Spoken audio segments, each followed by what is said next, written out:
Olá, amigos. Estamos de volta para mais uma apresentação, para mais uma palestra. E eu já lhes disse que estas minhas palestras, neste concílio, estão todas sob um tema geral que é a autoridade da palavra. E esta palestra, de número 13, eu intitulei Nem Mais, nem menos. Nem mais, nem menos. Nós vivemos numa época pós-cristã. Embora o cristianismo ainda seja a maior religião do mundo, pelo menos no papel, com 31,11% da população mundial, a verdade é que a grande maioria desses não é praticante. E o número dos que se autodeclaram cristãos diminui a cada dia. Nos Estados Unidos, 73,7% se declaravam cristãos em 2016, poucos anos atrás. Em 2019, esse índice havia caído para 65% dos adultos. A Igreja Luterana, que talvez melhor represente os primórdios do protestantismo nos Estados Unidos, nos últimos anos perdeu 30% de seus membros. 30%. 12,5% das igrejas luteranas norte-americanas foram fechadas nos últimos anos. Outra igreja tradicional, presbiteriana, entre 2000 e 2015, perdeu 40% de seus membros. 15,4% das igrejas fechadas. Os Batistas do Sul, uma denominação conservadora, entre 2006 e 2020, perdeu 2,3 milhões de membros. Na Europa, que é o berço do protestantismo, do cristianismo ocidental como um todo, um estudo conduzido pela uma universidade de Londres concluiu que o cristianismo, e agora, entre aspas, como norma, se foi. Passou. É a época pós-cristã em que vivemos. 12 de 29 países pesquisados, países europeus, a maioria dos adultos já não se considera mais cristã. Na Holanda, outro importante país de tradição protestante, 49% se declaram cristãos. 63%, porém, acham que a religião faz mais mal que bem. 63%. Na Inglaterra, 33% dos idosos com mais de 75 anos ainda se identificam como cristãos. Entre os jovens de 18 a 24, 1% se identifica como cristão. No hemisfério sul, as coisas ainda são diferentes. Existe crescimento biológico, existem conversões. E as igrejas crescem, algumas. Mas a verdade é que a fé está sofrendo ataques de todos os lados. Está se tornando, inclusive, moda desdenhar dos valores cristãos, ridicularizá-los e até criminalizá-los.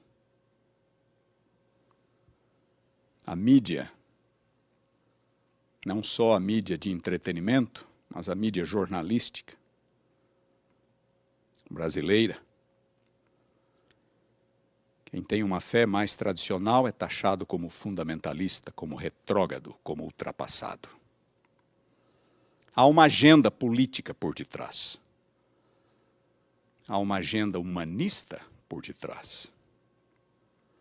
Ridicularizam quem tenta se manter fiel aos princípios bíblicos e promovem aqueles que querem ir além, quebrar paradigmas bíblicos. Mais e mais pessoas aderem às causas sociais de cunho nitidamente humanista. Muitos nem sabem direito por quê, mas parece moda. Pessoas de dentro da igreja estão se curvando a este que já está se tornando um movimento. Não começou como um movimento, começou como uma ideia que foi pouco a pouco se estabelecendo.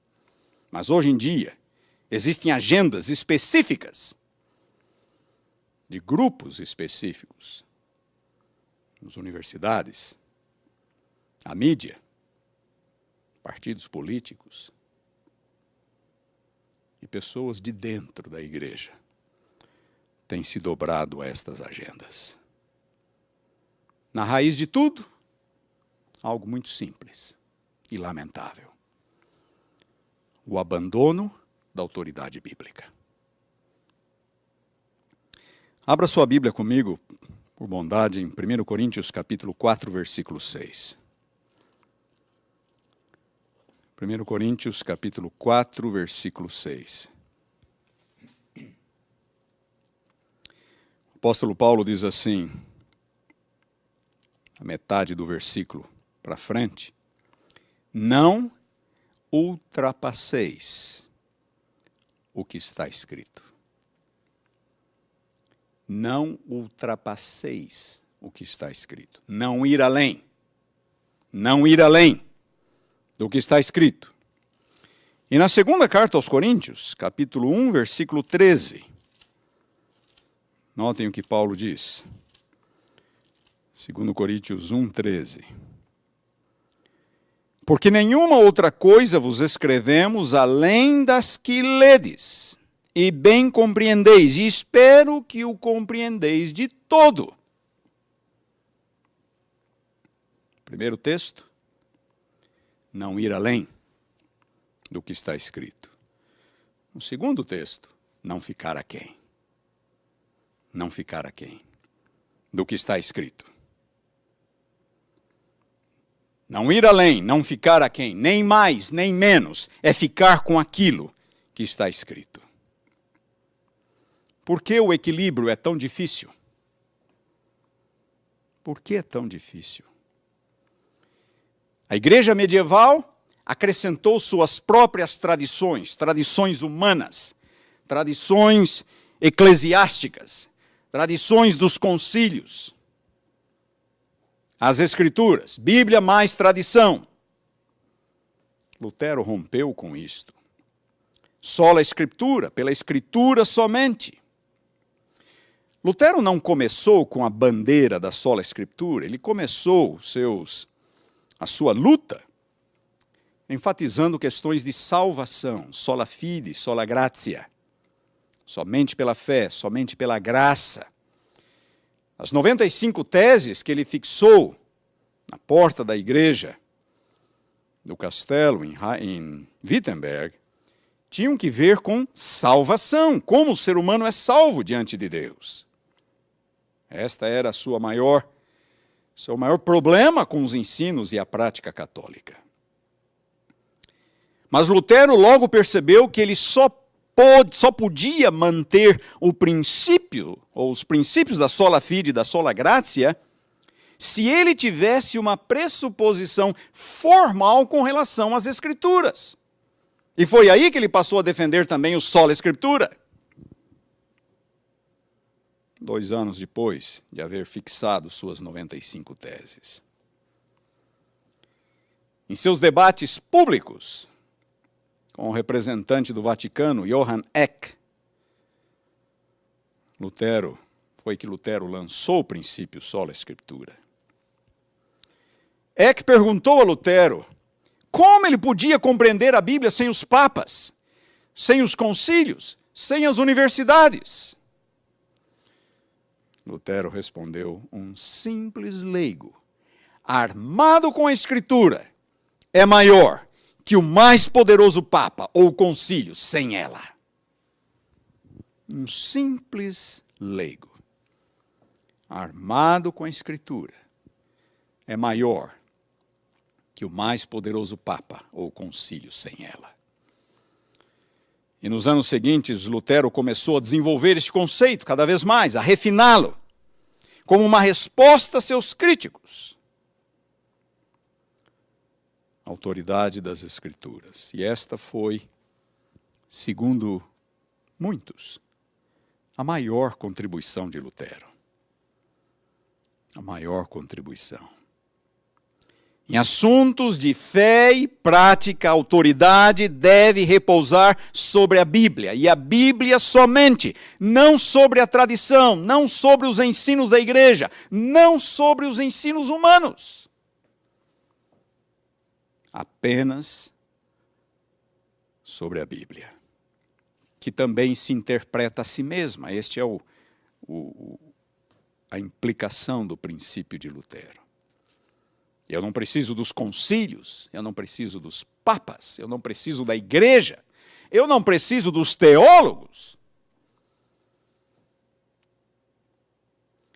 Qualquer pessoa, sob a iluminação do Espírito, pode conhecer o caminho para o céu ao estudar a Bíblia. Quantos exemplos de pessoas que assim o fazem. Mas em consonância com esse princípio, Lutero fez algo mais extraordinário. Lembrem-se, maior contribuição de Lutero. Ele devolveu a Bíblia ao povo. Ele devolveu a Bíblia ao povo. Na época de Lutero havia uma única Bíblia disponível, a Vulgata Latina de Jerônimo, de mais de 1000 anos atrás.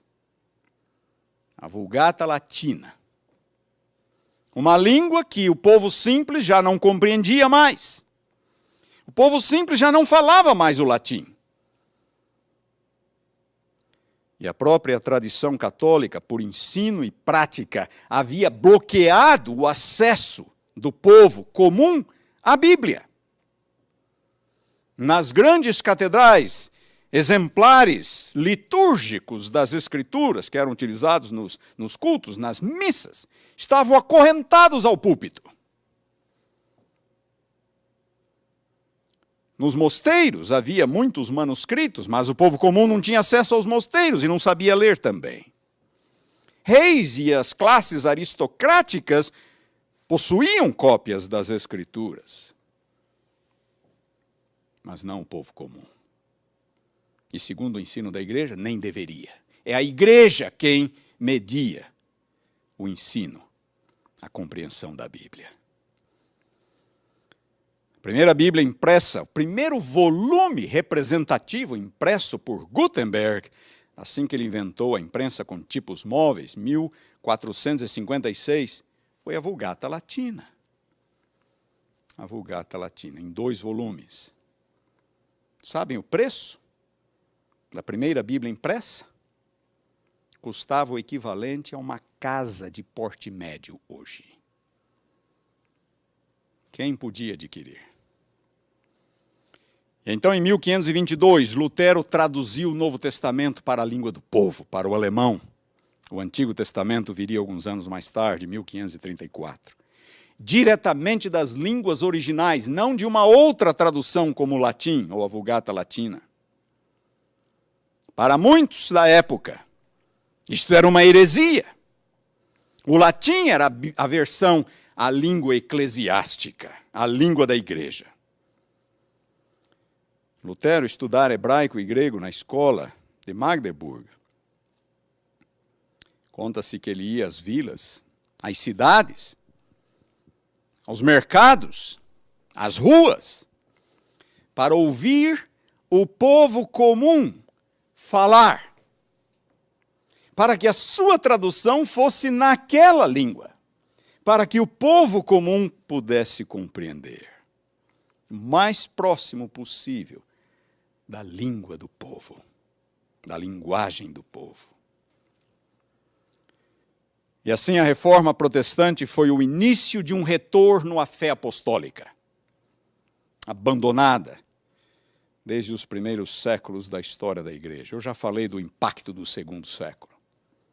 E mais tarde vieram todas as tradições e filosofias humanas, um sincretismo com religiões pagãs, com práticas pagãs. Olhem o que o cristianismo se tornou, alguns segmentos do cristianismo. Mas o tempo passou. O tempo passou, e aqui estamos nós, 500 anos depois de Lutero. Aqui estamos nós entre dois extremos. De um lado, aqueles que vão além. Aqueles que vão além do que está escrito como uma forma de salvaguardar os princípios. Não se satisfazem com o assim diz o Senhor. A Bíblia diz que nós somos salvos pela fé, mas eles querem obras e adicionam obras. Vão além.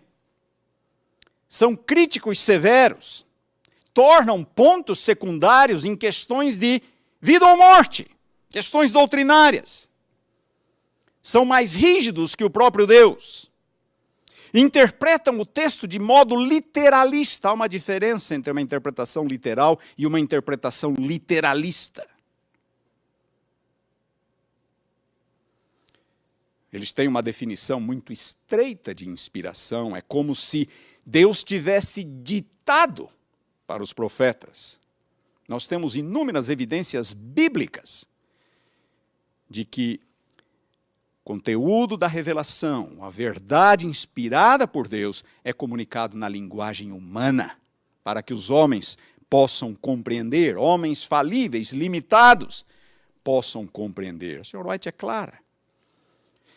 Mensagens Escolhidas, volume 1, toda a primeira parte. Mas esse grupo defende uma espécie de inspiração verbal, quando a inspiração atua na mente. Deus inspira ideias. Este grupo também sofre de uma espécie de uma paranoia profética. Vem significado profético em qualquer coisa que acontece. É claro que o crente deve estar atento aos sinais dos tempos. E eles têm se avolumado em nossos dias. O problema é o que eu vou fazer com eles. E alguns continuam, por exemplo, marcando datas. Recentemente circulou entre nós um vídeo. Marcando datas. Cálculos esdrúxulos. Tempo, datas, nunca mais seria um sinal para o povo de Deus. São perfeccionistas. Insistem em perfeição moral, vitória absoluta sobre o pecado nesta vida, contrariando os ensinos bíblicos e do Espírito de Profecia. Teologia da última geração. Vivem numa religião de regras e, por conta disso, incertezas. Enfatizam o esforço humano quando a ênfase bíblica está naquilo que Deus faz. A Bíblia jamais minimiza o papel humano, mas a sua ênfase está naquilo que Deus faz. A lista poderia continuar. Vão além do que está escrito. E eles estão por aí. Eles estão por aí. Dividindo igrejas. Dividindo congregações. São críticos severos. Tão severos que mais parecem antropófagos, apesar de se dizerem vegetarianos. Do outro lado, estão os liberais. Influenciados por uma visão humanista da realidade.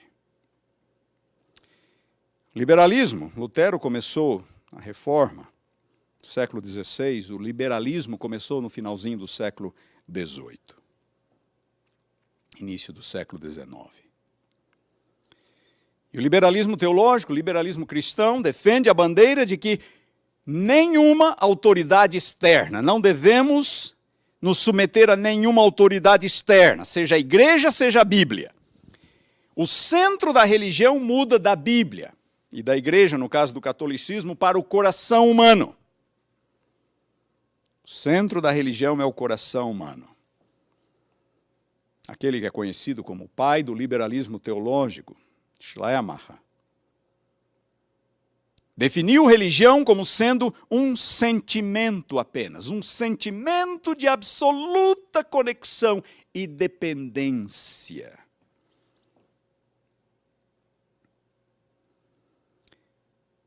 E ainda de acordo com Schleiermacher, a variedade de formas que este sentimento assume, porque você pode ter um sentimento, você pode ter outro sentimento, eu posso ter outro sentimento. Claro, não é a Bíblia, não é a autoridade do que está escrito, é o coração humano. Portanto, esse sentimento pode assumir diversas formas, em diferentes pessoas, diferentes lugares. E é por isso que o mundo tem tantas religiões diferentes, dizia Schleiermacher. Ou seja, tudo é válido, porque religião é apenas um sentimento. É apenas um sentimento. Tudo é válido. O humanismo tirou Deus do centro e colocou o homem no seu lugar. Já na antiga Grécia, 5º século antes de Cristo, Protágoras dizia: o homem é a medida de todas as coisas. O homem é a medida de todas as coisas. E aquilo que era uma espécie de uma ideia, um espírito, tem se tornado um movimento em décadas recentes. E o humanismo, segundo o próprio Manifesto Humanista, explicitamente não crê no sobrenatural. Sobrenatural, dizem eles, o humanismo é necessariamente ateísta. A existência de Deus é vista como sem sentido, irrelevante para a vida humana. Não precisamos de Deus para que a vida humana seja completa, para que sejamos felizes. Os humanistas negam a noção de criação e veem o universo como autoexistente, e o homem como parte da natureza e o resultado de um processo natural e contínuo. E se o homem não é criado por Deus, se o homem é parte deste processo natural e contínuo, então a vida não é sagrada. A vida não é sagrada, e é exatamente isso que eles dizem.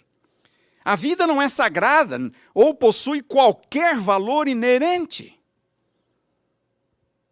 E por isso, dizem humanistas, a vida deve ser pautada pela própria razão e pela experiência humana. Não por um sistema de crenças religiosas. E é por isso que os humanistas apoiam o aborto, a eutanásia e até a eugenia, porque a vida não é sagrada. Apoiam a busca da gratificação sexual em qualquer das suas formas, inclusive com crianças, porque a vida não é sagrada. O que importa é a sua experiência, a sua razão. Eu falei no aborto, na eutanásia e na eugenia. O que é eugenia? Eugenia é o uso de alguns para melhorar a raça. Você sacrifica alguns para melhorar a raça. Nós sabemos quem fez isso no século XX. Usando prisioneiros de guerra, em experimentos cruéis, violentos, na busca por respostas ou alternativas para a saúde e a vida humana. Eugenia. Sacrifica-se alguns pelo suposto bem dos outros. Em alguns países um pouco mais decentes que o nosso, me perdoem por dizer assim, Existem estatísticas, por exemplo, de quantas pessoas têm morrido por causa das vacinas do Covid. Quantas pessoas têm morrido? Quantas pessoas têm ficado com sequelas? Recentemente, uma autoridade de saúde dos Estados Unidos publicou num site oficial do governo: é um pequeno preço a pagar. É um pequeno preço a pagar. Se isso não é eugenia, o que é? O que é? É um pequeno preço a pagar.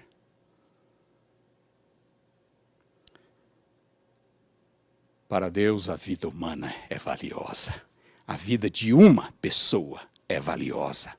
O Sr. White diz que Jesus teria vindo e dado a sua vida, nem que fosse por uma pessoa, nem que fosse por uma alma. Mas para os humanistas, a vida não é sagrada. E está tudo bem sacrificar alguns para supostamente beneficiar outros. É uma ética estranha, é uma ética autônoma, situacional. Não precisa. A ética, os princípios que regem a conduta, não precisam ser justificados teologicamente ou biblicamente. Este é o humanismo. E continua: o homem e ninguém mais é o responsável por suas ações. E como a morte representa o fim, descarta-se qualquer noção de julgamento ou prestação de contas.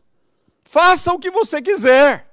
Você não vai ter que prestar contas a ninguém. Como viver em sociedade? A sociedade é livre para definir os seus padrões de verdade, justiça e virtude, os quais devem necessariamente permanecer abertos e passíveis de mudança. Hoje pensamos assim, amanhã podemos pensar diferente. Não há problema. Não há padrão melhor ou pior. Apenas aquele que é natural, espontaneamente escolhido por determinado grupo em determinado momento ou lugar. Os humanistas aprovam qualquer tipo de união civil ou modelo familiar. Qualquer tipo de família, está tudo certo.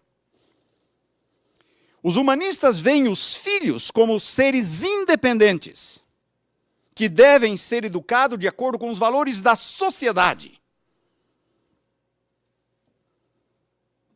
E é por isso que os humanistas insistem em enviar as crianças para a escola muito cedo, para serem educados de acordo com os valores do Estado e da sociedade. Liberdades e garantias individuais só existem se estiverem de acordo com a vontade da maioria. E um governo central forte e necessário para fazer valer esta vontade. Os humanistas redefinem democracia para justificar regimes totalitários, estatizantes, globalistas. Garantias individuais não existem. Quem não se ajusta é tratado como inimigo público. Na Bíblia, Deus respeita cada pessoa. Cada pessoa. Liberdade é um dom sagrado de Deus. Como os eventos no mundo se sucedem numa sequência ininterrupta de causa e efeito, tudo é natural. Tudo é natural. Esse processo de causa e efeito é tecnicamente chamado nexo causal. É assim que as coisas acontecem, é assim que os eventos se sucedem. Portanto, para os humanistas, a ciência é a única que pode dar respostas e apresentar soluções reais aos problemas que ocorrem no mundo. Soa familiar? A descrição poderia continuar, mas já é o suficiente para entendermos o que está acontecendo com o mundo.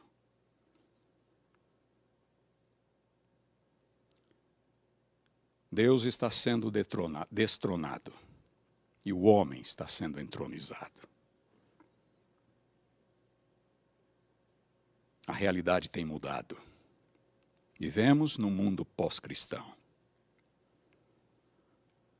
A raiz de tudo, o abandono de Deus, sua autoridade e seus princípios. Quando começou? Muito simples. Foi assim que Deus disse? Não é bem assim. Podem comer, vocês serão como Deus. Podem comer. Esta é a luta. Esta é a luta. Temos convivido com isto desde então. O antigo paganismo, deuses, o antigo paganismo na antiguidade. Deuses, a imagem e a semelhança humana representavam o homem no centro. O homem no centro.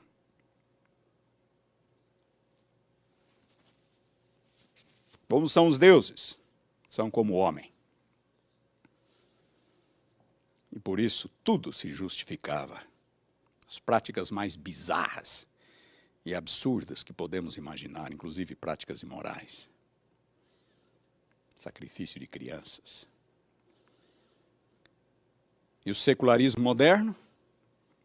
O homem no centro. O abandono de Deus. Descartam-se os absolutos divinos. A ênfase é na experiência humana como critério para definir o que é certo e o que é errado. A experiência humana. A ênfase está nas causas sociais.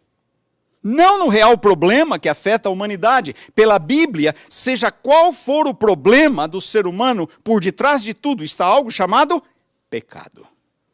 Afastamento de Deus. A ênfase atual é no politicamente correto, quando Deus nos chama para sermos incondicionalmente fiéis, não politicamente corretos. E ultimamente tem surgido um grupo por aí,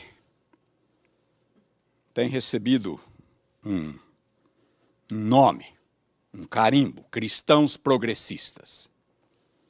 Cristãos progressistas.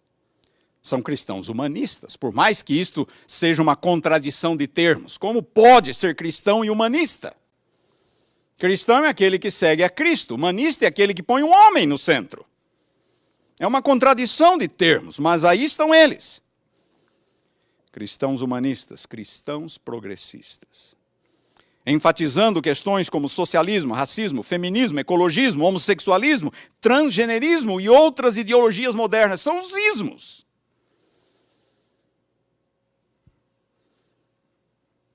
E existem em todo lugar ao nosso redor. Eles querem reduzir o cristianismo a questões sociais.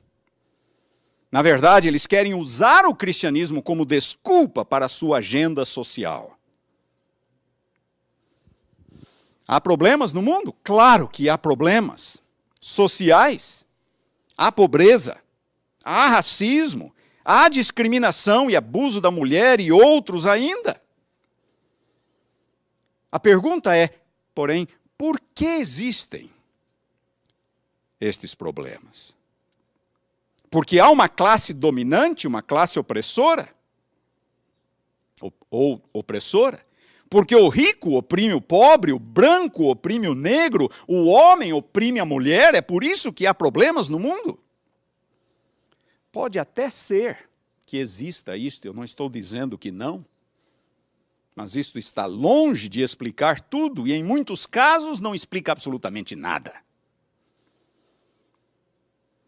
Há diversos fatores, inclusive o livre-arbítrio humano, as escolhas que as pessoas espontaneamente, voluntariamente fazem, que precisam ser levados em consideração.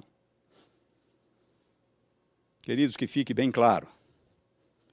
A palavra de Deus diz que por detrás de todas as mazelas que afligem a vida e a sociedade humana, está algo bem mais profundo, algo bem mais grave, chamado pecado. Focar nos ismos, como se eles fossem a solução, é como tentar, para usar uma analogia de um amigo meu, é como tentar curar leucemia com aspirina. Pior ainda, é que por detrás de todos estes ismos está esta visão humanista, antropocêntrica, é o homem no centro, não mais Deus. Na realidade, eles ignoram a Deus e seu plano redentor. Não estão nem aí para as profecias, não estão nem aí para o plano divino. Querem soluções aqui, agora, à sua maneira. No humanismo, mudam-se as noções de bem e de mal, de certo e de errado, de justo e injusto. Em nome de uma suposta equidade e justiça social, eles mudam o Evangelho, relativizam a Bíblia, como se ela devesse ser interpretada à luz da experiência humana, quando deveria ser o contrário. É a vida, é a experiência humana que deve ser interpretada à luz da Bíblia. Já mencionei a liberdade individual, o maior dom que Deus nos deu, o livre-arbítrio. Deus nos deu esse dom e Ele é o primeiro a respeitá-lo. O livre-arbítrio, mesmo que seja para agirmos de modo contrário à sua vontade. A Bíblia defende igualdade de oportunidades. Os humanistas, igualdade de resultados. Aqui está uma diferença fundamental. E como essas ideologias sociais têm crescido, por todo lado somos bombardeados por questões sociais, a mídia jornalística e de entretenimento, já mencionei, modelos educacionais, entidades de desenvolvimento, setores econômicos, partidos políticos, tudo, centros universitários. Tudo tomado por ideologias humanistas. E por falar em centros universitários, que são dos principais focos dessas ideologias, é triste perceber que até mesmo instituições de ensino adventistas têm sido afetadas. A visão de mundo de muitos de nossos professores e educadores não é bíblica ou pautada por princípios bíblicos. Onde se formaram? Onde se formaram? De onde vieram? Se perguntarmos para alguns de nossos professores qual é o diferencial da educação adventista, é provável que eles vão dizer, é porque nas nossas escolas os alunos podem guardar o sábado. Que tragédia. As coisas vão muito além disto. Já ouvi professores tentando falar bem do marxismo dentro da faculdade de teologia. Que tragédia! Não basta ser adventista.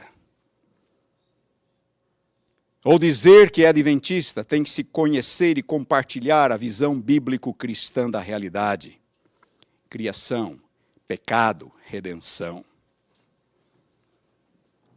Visão bíblico-cristã da realidade é a história do grande conflito entre o bem e o mal que deve nortear nossa visão. É claro que o verdadeiro cristão vai ajudar o pobre, não será racista, vai cuidar do planeta, não vai discriminar ou inferiorizar a mulher, mas isso jamais vai ocorrer por meio da luta de classes ou a diminuição das liberdades individuais, que é o nosso maior bem. Se a graça não fizer de nós pessoas e cidadãos melhores, então é porque ainda não a experimentamos completamente. Se a graça não fizer de nós pessoas e cidadãos melhores, então nada o fará. E para aqueles que tentam usar o próprio Jesus como desculpa para defender bandeiras socio-ideológicas, eu gostaria de dizer o seguinte, prestem atenção. Jesus acolhia, sim, o oprimido, mas jamais vestiu uma camiseta vermelha esboçando no peito uma foice e um martelo. Ele disse, vinde a mim, todos os que estáis cansados e sobrecarregados, eu vos aliviarei. Jesus acolhia prostituta, mas jamais promoveu o sexo livre, fora do casamento ou fora dos padrões bíblico-cristãos. Agora vai e não peques mais. Jesus acolhia o pobre, mas jamais estimulou a luta de classes como solução para a pobreza. Os pobres, sempre os tendes convosco. Bem-aventurados os pobres, porque eles herdarão a terra. Jesus acolhia a mulher, mas jamais levantou a bandeira da causa feminista. Tem bom ânimo, filha, tua fé te salvou. Jesus restaurando a dignidade da mulher. Jesus defendia a liberdade, mas jamais se engajou numa revolta contra o colonialismo romano. Dai a César o que é de César. Dai a Deus o que é de Deus. Meu tempo acabou. Poderia falar mais ainda. Jesus defendia a dignidade humana, mas jamais abriu mão de uma visão teocêntrica. Deus no centro. Deus no centro. Jesus amava o pecador, mas jamais foi conivente com o pecado. Jamais foi conivente com o pecado. Precisamos, queridos, resgatar a centralidade de Deus e a centralidade da palavra. Já disse e repito, Deus não nos chama para sermos politicamente corretos, mas incondicionalmente fiéis. E sabemos pela profecia que no fim haverá dois grupos apenas. Os que seguem a Deus e o Cordeiro, e os que não o seguem. Qual grupo você pertence? Qual grupo você faz parte? Bem-aventurados aqueles que ouvem a palavra de Deus e a praticam. Que Deus nos abençoe. Amém.